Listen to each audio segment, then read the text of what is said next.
Жылқыны бабам мінген, балалары мінерін бабам білген. Жылқы үстінде жігіттер адаспайсың, жылқы білет жолдарды бабам білген. Жылқы бауыр, жылқы дос туысқаның, жылқы үстінде жігіттер туыстағың. Төрт түліктің үшеуін ұмытсаң да, ей жігіттер, жылқыны ұмытпағың.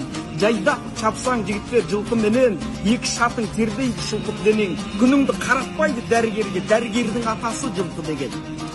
Атаң шыққан ұйықтамай туып атаңнан, жылқы мініп бойына қуат алған. Жетпістегі атаңның сүт көнгесі, 7 айлық сенбесең сұрапаңнан. Елінсіз өтсең не шара, еш доссыз өтсең не шара, лексуссыз өтсең не шара. Ақан сері айтқан кешегі құлағері жоқ адам бейшара. Жылқы малдың патшасы, малдан да қымбат ноқтасы. Қасиетті сол өңір бұрылса егер атпаса. Атадан мал қалса да артынан бағып жүресің. Қораң түйеге толса да жігітке жылқы білесің. 1000 үйір жылқың болса да біреуін ғана